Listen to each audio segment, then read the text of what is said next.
अस्सलामुअलैकुम। This is Mohammad Numan here.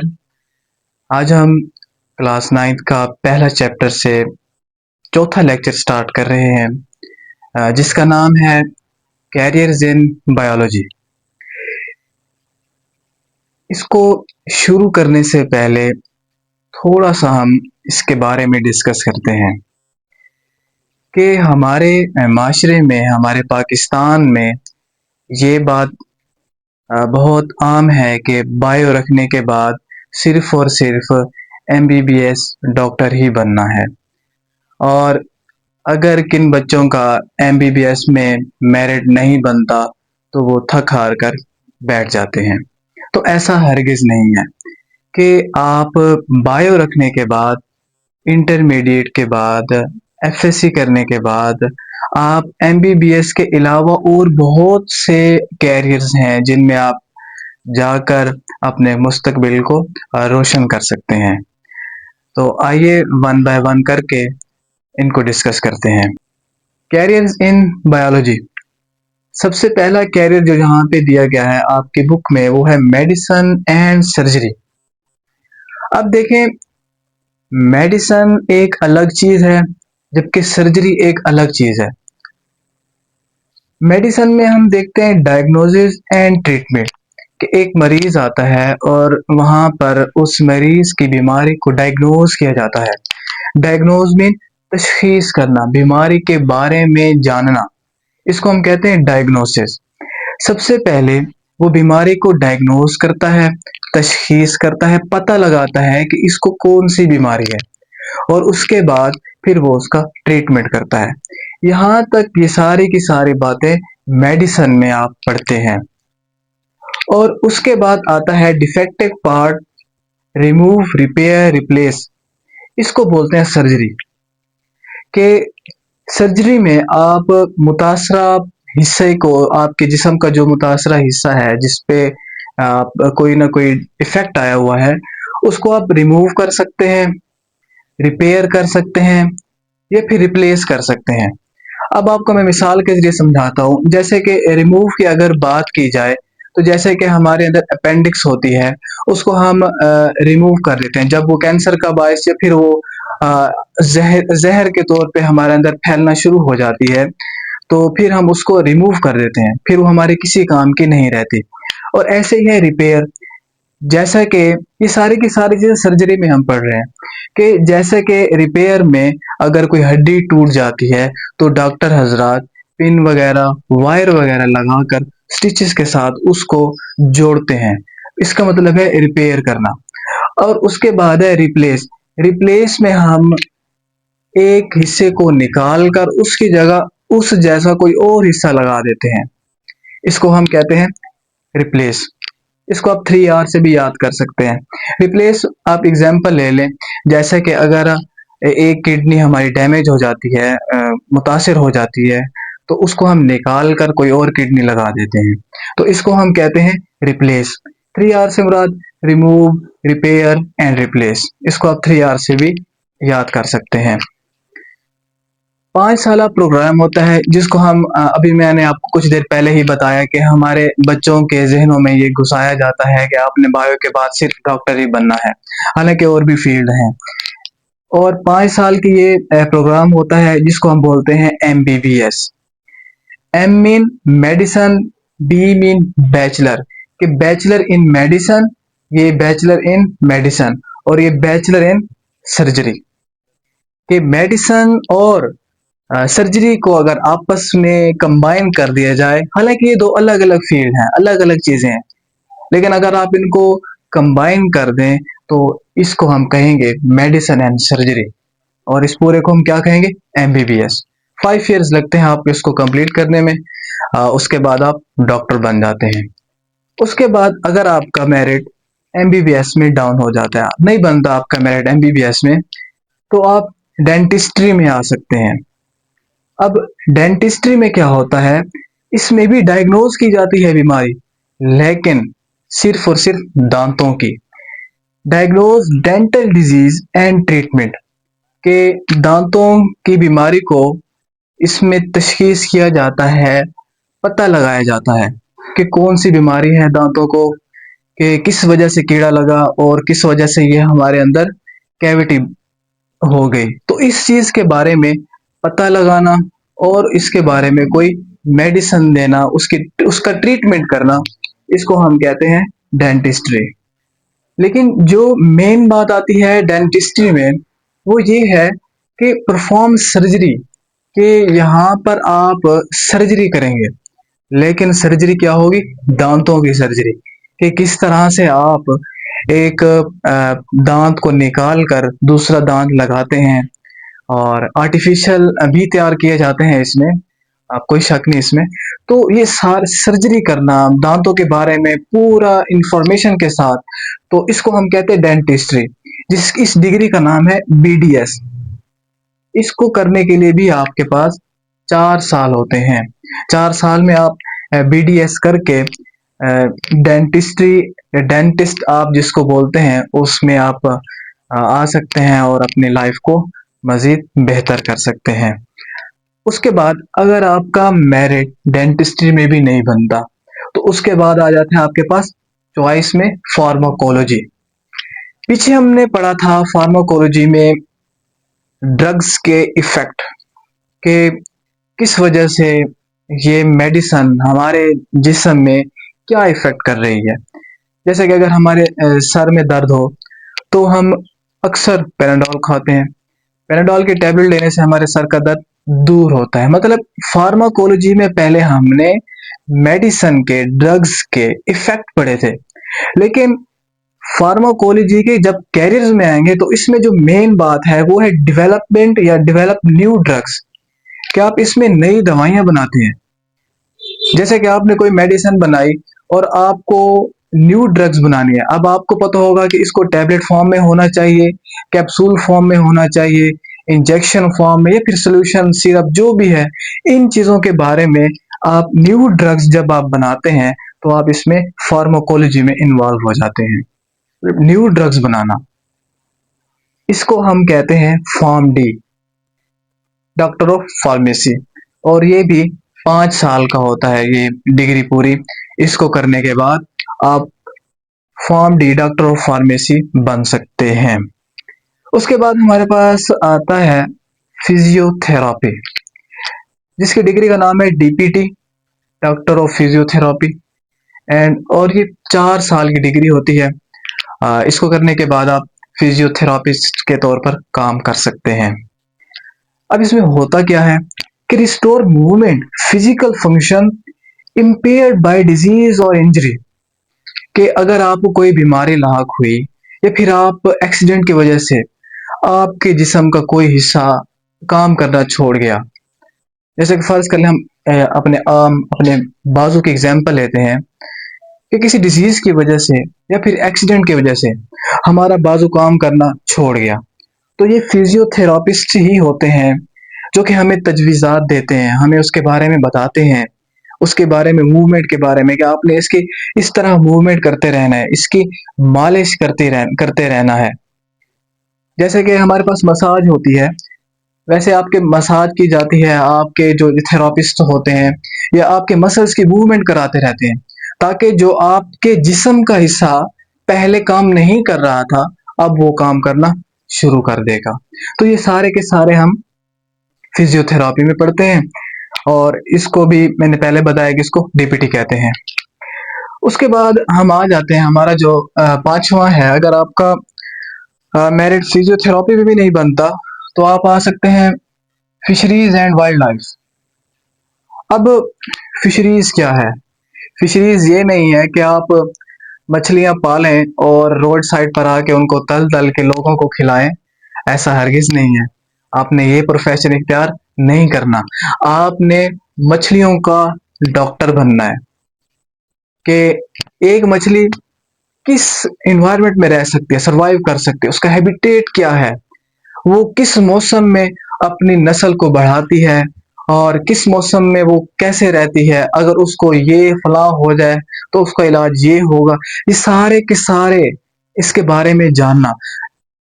इसके बाद आप जा सकते हैं फिशरीज में। अब एग्जांपल देता हूँ फिशरीज की, कि हम अक्सर बाजार से वो अक्सर बच्चे हमारे मछलियां ले आते हैं खुद से, आर्टिफिशियल, जो कि बहुत खूबसूरत होते हैं देखने के लिए।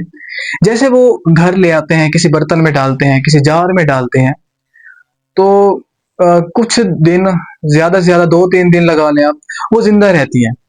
उसके बाद वो सरफेस पे आ जाते हैं ऊपर, मतलब डेड हो जाती है, उनकी डेथ हो जाती है। वजह क्या?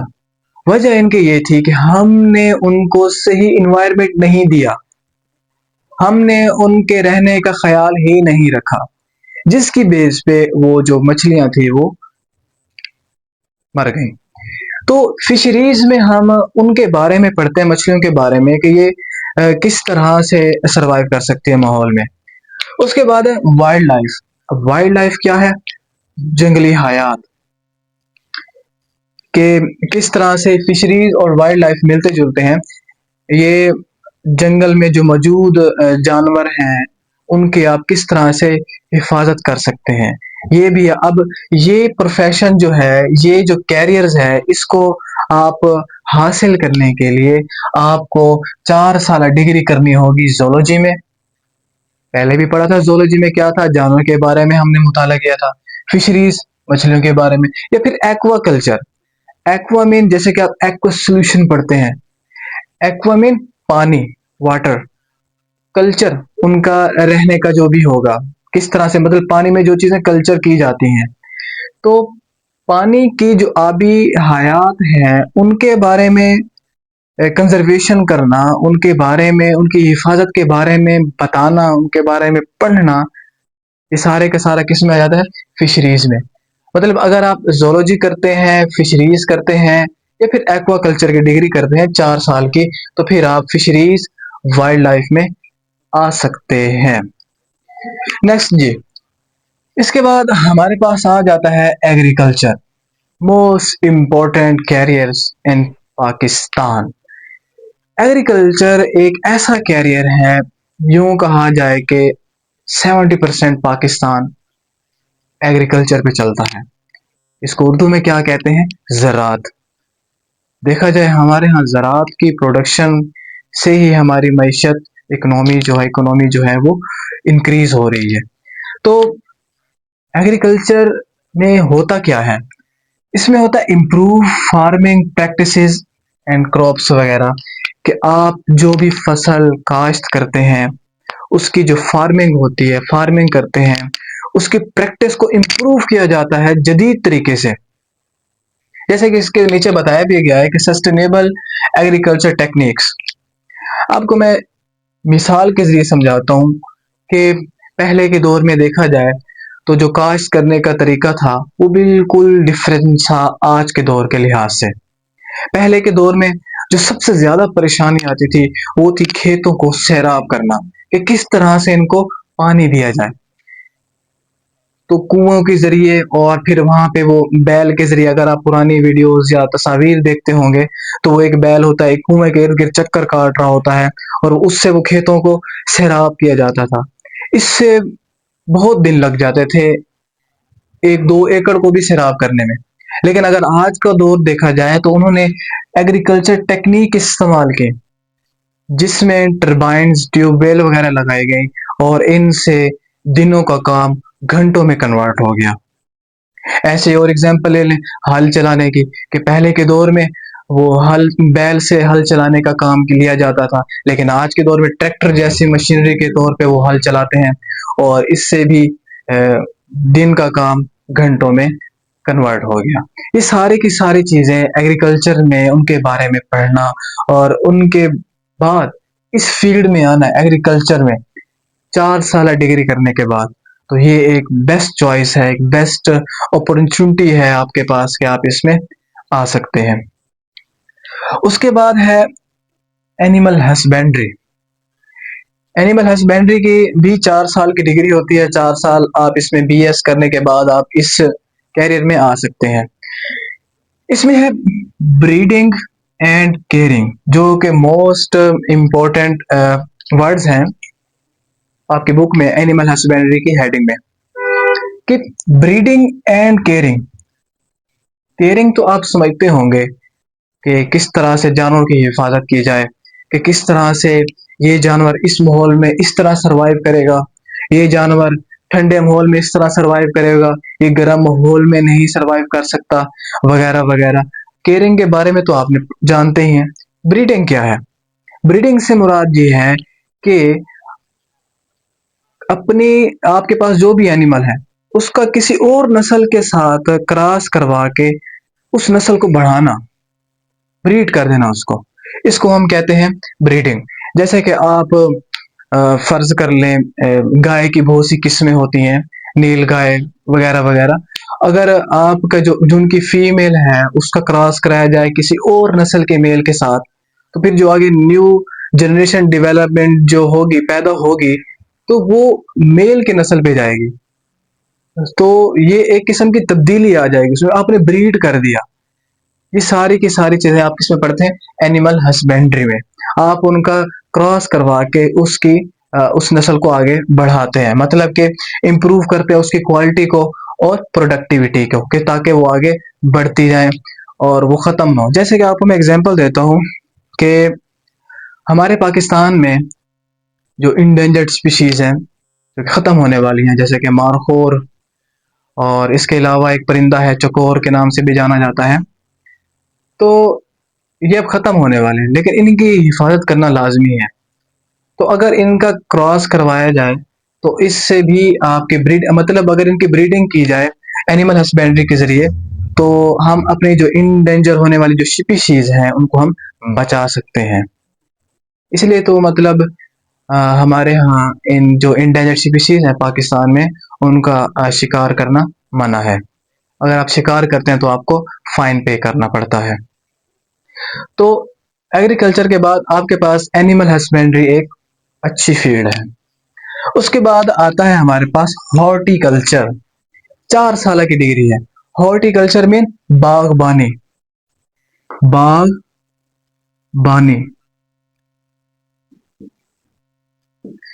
आपने देखा होगा हमारे पाकिस्तान में रोड साइड पर या फिर दरमियान में जो फुटपाथ होती है उस पर पौधे लगे होते हैं, और कुछ लोग उनकी हिफाजत के लिए रोज उनको पानी देते हैं, उनकी कटाई करते हैं, कटिंग करते हैं, उनकी देखभाल करते रहते हैं, और उनके यूनिफॉर्म पे लिखा होता है PHA, पाकिस्तान हॉर्टिकल्चर अथॉरिटी। तो ये पाकिस्तान का एक हॉर्टिकल्चर का कैरियर है, एक शोबा है, जिसमें आप कल्टीवेट करते हैं fruits, vegetables, flower and ornamental plants को, कि किस तरह से आप पौधों की कटाई, उनकी हिफाजत, उनके बारे में पढ़कर, जैसे कि नर्सरी, एक बेहतरीन नर्सरी बनाना, ये सारे का सारा हॉर्टिकल्चर में आता है। ऑर्नामेंटल प्लांट्स क्या है? खूबसूरती वाले प्लांट, जैसे कि आप लोग अक्सर अपने घर में लगाते हैं, जैसे कि गुले दोपहरी वगैरह, गेंदे के फूल, या फिर किसी भी फूलों की बेल, जो कि आप अपने खूबसूरती के लिए अपने घरों में लगाते हैं, सजावटी पौधे इसको कह सकते हैं। इसको हम क्या कहते हैं? Ornamental plants. तो ये सारा करने के बारे में पढ़ने के बाद 4 साल की डिग्री है BS इस हॉर्टिकल्चर करने के बाद आप इस शोबे में आ सकते हैं। जरूरी नहीं है बायो के बाद सिर्फ MBBS में ही आना है, और भी बहुत से शोबे हैं। उसके बाद हमारे पास आता है 9वें नंबर पे forestry.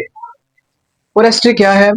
Manage and conserve forest and wild, के management and conservation of forest, कि आप किस तरह से जंगल को बचा सकते हैं और उसकी किस तरह से मैनेज कर सकते हैं, और वहां पर जो जंगली हयात है उसका ख्याल कैसे रख सकते हैं। जैसे कि अगर आप 4 साल लगाते हैं फॉरेस्ट्री की डिग्री में, तो उसके बाद आप इस काबिल हो जाएंगे कि आप जंगलात के कटाव को कैसे रोक कर और नए दरख्त लगाकर और वहां पर और जानदारों को और जानवरों को रहने का मस्कन, हैबिटेट देकर आप कितना अच्छी फील्ड को चॉइस कर रहे हैं, चूज कर रहे हैं, सॉरी। और उसके बाद फॉरेस्ट्री में आप माहौल को भी खुशगवार बनाते हैं। इसका एक और बेनिफिट ये हमें मिलता है इस शोबे इख्तियार करने के बाद, कि हमारे माशरे में, हमारे माहौल में जिस पर ये काम किया जा रहा हो, वहां पर पोल्यूशन ना होने के बराबर होती है, क्योंकि जितने जंगलात ज्यादा घने होंगे, जितने दरख्त ज्यादा होंगे, वहां पर पोल्यूशन कम होगी। अनफॉर्चुनेटली कि हमारे यहाँ जंगलात को काट कर बिल्डिंग्स और फैक्ट्रीज खड़ी कर दी जाती हैं, जो कि पोल्यूशन का बायस बनती हैं। उसके बाद हमारे पास आता है फार्मिंग। ये भी 4 साल की डिग्री होती है, जो कि अभी हमने पढ़ा एग्रीकल्चर में। इसमें भी अगर आप एग्रीकल्चर करते हैं तो आप फार्मिंग में भी जा सकते हैं। इसमें आप प्रोफेशनल फार्मिंग करते हैं एनिमल्स की, जैसे कि कैटल फार्म्स हो गए, फ्रूट्स, पोल्ट्री फार्म्स, और provide beneficial products for human. कि आप एनिमल के बारे में उनके कैटल फार्म बना सकते हैं, डेयरी फार्म बनाते हैं आप, और इसके अलावा आप पोल्ट्री फार्म बना सकते हैं। उनके फार्म क्या आप उनके बारे में, फार्म के बारे में सब कुछ पढ़ेंगे कि इनकी जो भी आप फार्म में जानवर रखेंगे, जानदार रखेंगे, कि उनकी किस तरह से हिफाजत की जाए, सारी की सारी उनकी कंजर्वेशन के बारे में आप जानते होंगे। उसके बाद आप फार्मिंग में आ सकते हैं। इसको एज अ बिजनेस के तौर पे भी इस्तेमाल किया जा सकता है। और इसमें ये होता क्या है कि आप प्रोवाइड करते हैं बेनिफिशियल प्रोडक्ट। जैसे कि अगर आप एक डेयरी फार्म बनाते हैं तो उसमें आप के पास जो सबसे ज्यादा प्रोडक्शन होती है वो क्या होती है, मिल्क की। तो मिल्क की प्रोडक्शन जब ज्यादा होगी तो ओबियसली हमारे जो डेवलपमेंट है वो भी अच्छी हो जाएगी हमारे। और इसके अलावा, और अगर उनकी डेयरी फार्म में आपके जानदारों की प्रोडक्शन ज्यादा होती है तो उससे हमारे जो एग्रीकल्चर की फील्ड है उसको भी फायदा होगा। तो ये बहुत अच्छी फील्ड है बायो पढ़ने के बाद। मैं बायो पे बार बार जोर इसलिए दे रहा हूँ कि हमारे बच्चों को सिर्फ सिखाया ही दे जाता है कि बायो के बाद भी आपने एमबीबीएस करना है। जिस बच्चे से पूछ लो हाँ भाई बायो कर रहे हो, वो कहते हैं जी। आगे से जवाब आता है कि डॉक्टर बनना है, वो भी कहते हैं जी। तो ऐसा नहीं है कि सबने डॉक्टर ही बनना होता, किसी किसी ने मरीज भी बनना होता है। तो एमबीबीएस के बाद बहुत से मौके हैं आपके पास, जिसमें आप आकर अपनी लाइफ को बेहतर कर सकते हैं। उसके बाद आता है हमारे पास 11 नंबर पर बायो टेक्नोलॉजी। 4 इयर्स की डिग्री है ये। इसमें आप, पहले भी हमने इसकी डेफिनेशन पढ़ी थी ब्रांचेस में, या उससे आगे आई थिंक पढ़ी थी कि बायोटेक्नोलॉजी क्या होता है, और इसके बारे में पढ़ा था, लेकिन फिर भी हम डिस्कस कर लेते हैं इधर। कि using living organism and development beneficial product, कि आप माइक्रो ऑर्गेनिज्म को इस्तेमाल करके बेनिफिशियल प्रोडक्ट्स बनाते हैं। जब से बायोटेक्नोलॉजी आई है, बायो की जो ग्रोथ की रेट अप है वो बढ़ गई। बायो की ग्रोथ ऑटोमेटिकली बहुत इंक्रीज हुई है। बायो को बहुत फायदा हुआ है बायोटेक्नोलॉजी के आने से, टेक्नोलॉजी को बायोलॉजी में आने से। इसमें यह हो गया है कि हमें जानदारों के स्ट्रक्चर और एनाटॉमी के बारे में आसानी हम उनके बारे में इल्म हासिल कर सकते हैं। बाय द वे, कि इसमें हम माइक्रो ऑर्गेनिज्म को इस्तेमाल करके बेनिफिशियल प्रोडक्ट बनाते हैं। अब माइक्रो ऑर्गेनिज्म की मिसाल लेते हैं हम बैक्टीरिया की। जैसे कि आप के अक्सर आप घर घर में भी ये थोड़ी सी टेक्निक इस्तेमाल करते हैं। जैसे कि आप दही बनाते हैं, योगर्ट, ये सारे सारे बैक्टीरिया जो है ये कन्वर्ट हो जाता है दही में। इसके अलावा हमारे अंदर एक और टेक्नोलॉजी भी पाई जाती है। वो ये क्या है कि हमने बैक्टीरिया के जरिए इंसुलिन बनाई। अब इंसुलिन में क्या होता है कि पहले शुगर के मरीजों के लिए इलाज नामुमकिन था, बहुत कम था। लेकिन जब से बायोटेक्नोलॉजी आई है, इसने माइक्रो ऑर्गेनिज्म को इस्तेमाल करके बेनिफिशियल प्रोडक्ट बनाया, क्या, इंसुलिन, जो कि शुगर के मरीजों के लिए बेस्ट है। ये था बायोटेक्नोलॉजी। उसके बाद लास्ट में हमारे पास आता है फोरेंसिक्स। फोरेंसिक जो है ये भी 4 साल की डिग्री होती है। इसमें होता क्या है, analyse physical evidence from crime scenes. आपको एक मिसाल देता हूँ कि आप सीआईडी देखते होंगे, जो कि इंडिया की बनाई जाती है, प्रोग्राम होता है, एपिसोड्स होते हैं उनके। उसमें होता क्या है, एक क्राइम सीन पर, जहां पर कोई हादसा हुआ है, जहां पर कोई मर्डर हुआ है, वहां पर जो सीआईडी के जो साइंटिस्ट होते हैं या उनके जो वर्कर्स होते हैं, वो वहां पे जाते हैं और वहां पर वो तमाम के तमाम एविडेंस, सबूत इकट्ठा करते हैं कि कहीं से उस कातिल का फिंगरप्रिंट ना मिल गया हो, कि उसका खून के कुछ ट्रेसेस मिल गए हों, वगैरह वगैरह। वो उन एविडेंस को जाकर फोरेंसिक लैब में उनके बारे में तशखीस करते हैं, उनके बारे में पता लगाते हैं कि ये फिंगरप्रिंट्स किसके थे, ये आया कि ये खून किसका था, कत्ल करने वाले का या फिर मकतूल का, वगैरह वगैरह। तो ये सारे के सारे एविडेंस के बारे में जांच पड़ताल करना, ये किस में आता है? फोरेंसिक्स में, फोरेंसिक साइंस भी आप कह सकते हैं इसको। तो ये थे हमारे पास 12 कैरियर्स जो कि आपकी बुक में मेंशन है। बायो पढ़ने के बाद, बायोलॉजी रखने के बाद अच्छा एक और बात भी बता दूं मैं आपको, ये सारे के सारे जो भी शोबे मैंने आज डिस्कस किए आपके यहाँ इधर, ये आप इंटरमीडिएट में एफएससी करने के बाद इन शोबों में आप आ सकते हैं। एफएससी करने के बाद ये मत सोचिएगा कि मैट्रिक के बाद हम इन शोबों में आ सकते हैं, ऐसा नहीं है। आप इंटरमीडिएट 12वीं क्लास के बाद आप इन शोबों में आ सकते हैं। एमबीबीएस करना बहुत अच्छी बात है, जाएं, मैं आपको मना नहीं कर रहा, आप जाएं, ये बहुत अच्छी फील्ड है एमबीबीएस। लेकिन मैं उनके लिए एक पैगाम दे रहा हूं, उन बच्चों के लिए जो ये समझते हैं कि एमबीबीएस के अलावा बायो फजूल है, कि अगर आप बायो पढ़ते हैं और आप डॉक्टर नहीं बन पाते तो ऐसा हरगिज नहीं है। आपके पास और भी चॉइस हैं आजकल, बहुत सी चॉइस है, ये तो 12, इसके अलावा भी और बहुत सी चॉइस हैं जिनमें आप बायो करने के बाद आप उन फील्ड में जा सकते हैं। तो उम्मीद है आपको आज का लेक्चर अच्छे तरीके से समझ आ गया होगा। अगर समझ आ गया है तो चैनल को लाइक, सब्सक्राइब और शेयर कर दीजिएगा।